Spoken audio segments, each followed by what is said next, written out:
Well, hello there. It's been a little while since I last uploaded a video because I've actually been away on holidays for quite a few weeks. My husband and I went over to Europe. If you're new to the channel, we live in Melbourne, Australia, which is on the southeast kind of coast of Australia. And my family live in Sweden. I'm originally from there, so we flew all the way over there, which is a good 24 plus hour flight and travel time. And we actually finished off with 1 week, almost 1 week in Italy, which was my first time in Italy, my first time in Rome, and we had a wonderful time.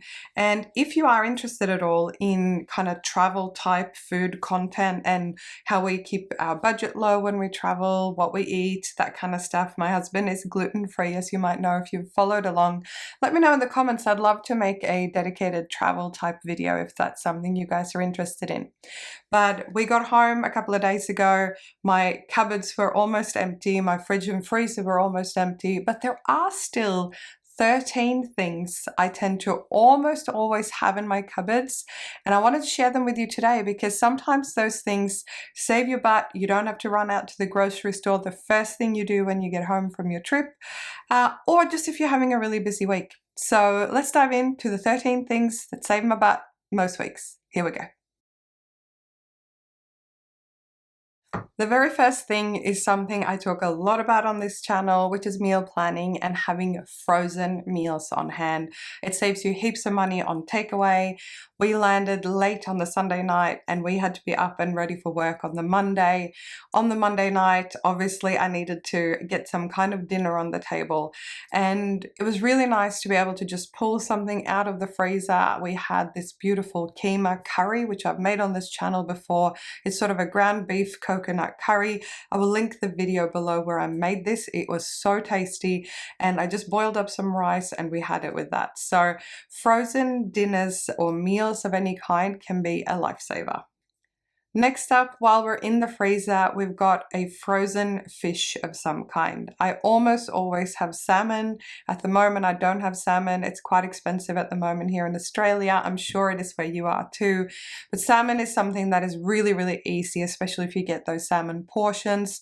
You can cook them up on the barbecue, in a pan, in your oven with some veggies. So frozen fish I often have. At the moment, I have some basa fillets, which is a white fish that I often use for a fish curry. So some kind of frozen fish, whether I've been away or I just need to pull out something and cook up a simple meal. My coconut fish curry is super easy. It's basically coconut milk, fish, some spices, some vegetables, easy peasy, and it's really good for meal prep. So frozen fish is really good to have on hand. Also, while we're in the freezer, I always make sure to have either some kind of frozen chicken, whether that be chicken breast, chicken drumstick, some kind of chicken, or some kind of mince. So like minced beef, minced turkey, minced chicken, whatever is cheap and available in your supermarket. At the moment of filming this, I had some frozen turkey on hand, which I picked up at clearance at Aldi. Even if it is short dated, as long as it's still within date, I tend to pick those up and chuck them in my freezer for later. So it's really good to have those on hand. You can cook up a really simple pasta sauce or something like that. And chicken, I mean, barbecue it, oven, fry pan, stir fry. There are endless things you can do. So having some proteins on hand really helps out. And the very final thing in the freezer is frozen vegetables.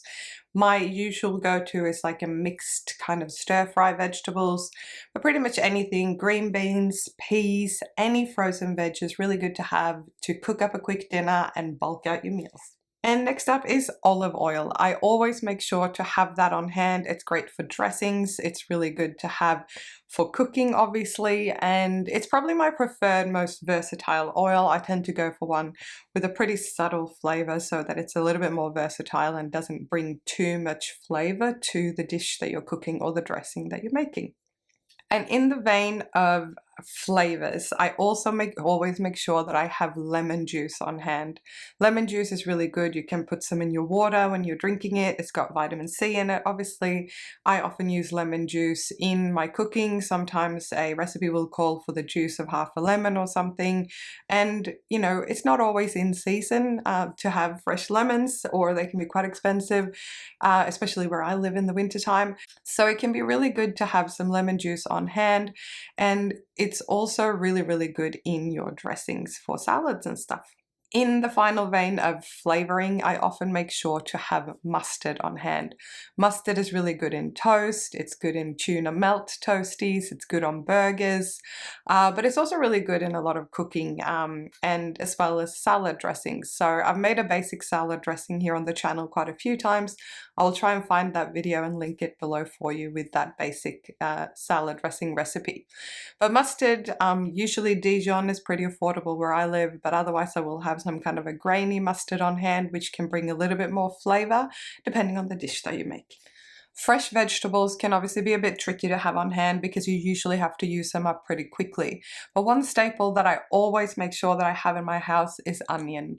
Usually brown onion is my go-to, and if you store it in a cool, dark place in your pantry or even in your fridge, it can last for so long. You will know pretty quickly if an onion has gone bad, if it starts sprouting things, and or if it's obviously starting to get soft and yucky. But usually onion lasts a really long time. They're a really good price and they bring a lot of flavor to a multitude of dishes and salads. I used to be a massive pasta person when I was at university, and having just come back from Rome, I have eaten my body weight in pasta. But pasta is usually not something we really keep in the house. We have it from time to time, but it's really not a staple for me anymore, or as much as it used to be. So nowadays, rice is my basic go-to. If I don't have potatoes or other starches on hand, I'll often do, you know, a curry or something like that and serve it over rice. So white rice, brown rice, I go in periods, different moods. At the moment, I've got mostly white rice in my house. It's quick, it's easy, and it works with a lot of things. But I always make sure that I have rice somewhere because it's a very quick thing to cook up to pull dinner together quickly.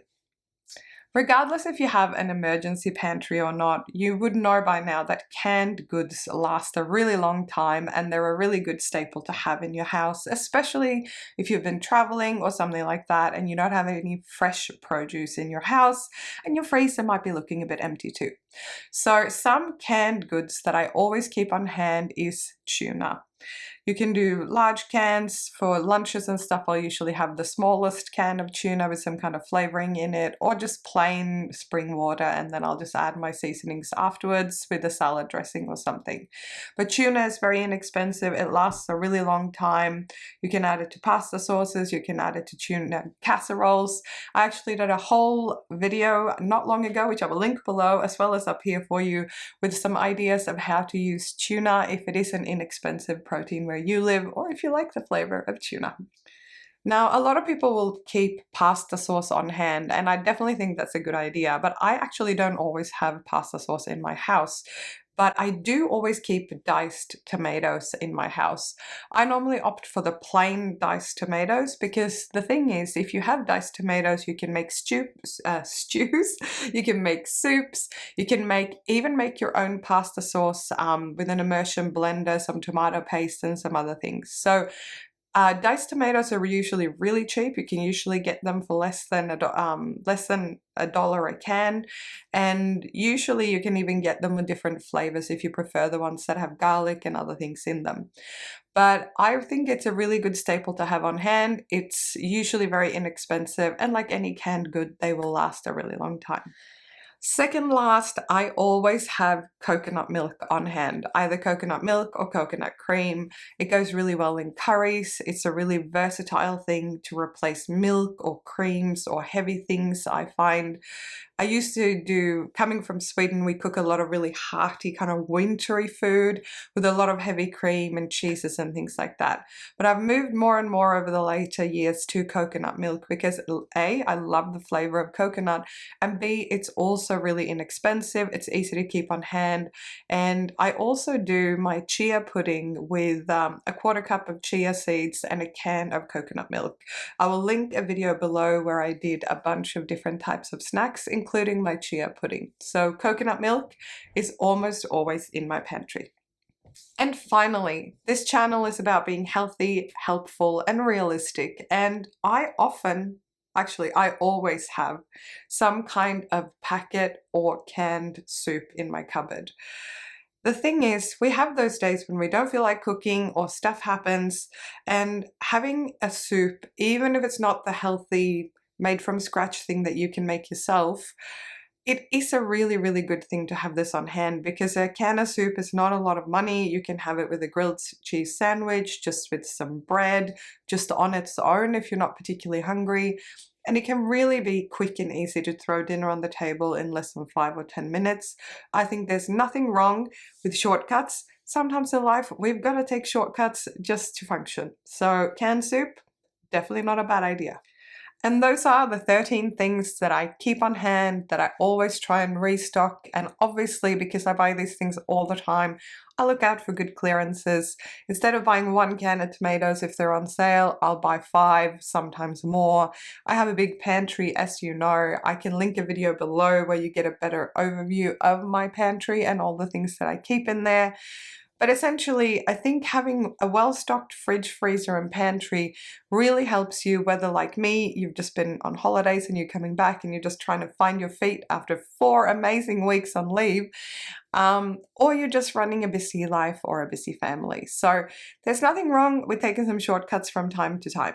Now, obviously, as you can imagine, I did go out and do a big restock grocery haul, so that will be coming up in the next video. I went to Aldi, I went to Coles, so make sure you subscribe to the channel so you don't miss that video. It's a pretty big haul because I needed to stock up on a few of the things that we were talking about just before.